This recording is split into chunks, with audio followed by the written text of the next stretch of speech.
We also manufacture a very unique product, kind of one of the first that we started with, which is the root riser. And what it does is it helps, it allows better drainage to the bottom of the block, and it keeps the rock wool from sitting directly on the plastic. And these particular plants are only 2.5 weeks old, and you can see the roots coming out of the bottom there, and also coming out of the top.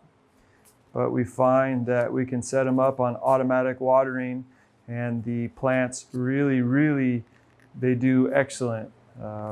They love the fact that the block can dry out a little bit quicker. We can feed them one more watering per day, give them a little bit more food in a short blast.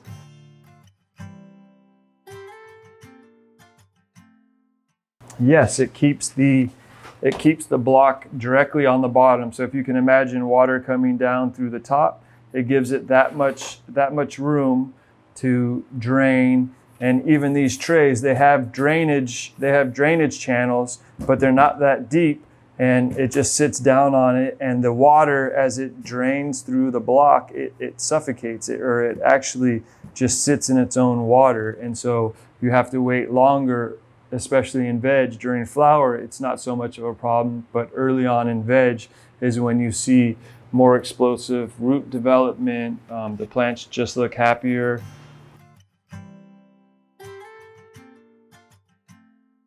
Yeah, so what you're trying to do is you want to water enough that you're pushing the salt through the block, and you want to promote the root growth coming out of the bottom. Now even these ones, you see that these ones are kind of are drying back out. If you can add in just a little bit more water and keep them searching, it'll promote better root growth, and it'll promote better dry down periods, or more frequent waterings is what you're trying to achieve. You want the block to dry out. You want the roots to search for more food. If you're constantly watering it, or if they're too saggy and unhappy, you won't get happy plants. So by putting the root riser at the bottom of the block, it allows you to add another watering in the cycle, and it allows your plants to dry out a little bit quicker. And then through tests that we've done, we took the same block, soaked in the medium or in our solution as we were conditioning them to launch, and they ended up being 1 pound heavier versus sitting on the root riser and allowing them to drain. So just a little tip and trick from us. You know, put these on the bottom of your Hugo blocks, your Char Coco blocks, and it'll allow better drainage and allow more frequent waterings. But as you can see here, like I said, these are about 2.5 weeks old.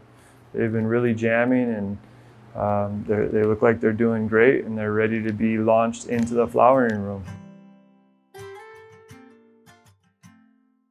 For the standard gardener, the Hydro Rack in a second series, it utilizes that much more space. By adding the second tier, you can utilize more of your canopy in the same square footage. So if you were allowed to grow in a 500 square foot real estate or 500 square foot warehouse, you can double that square footage by adding a second tier.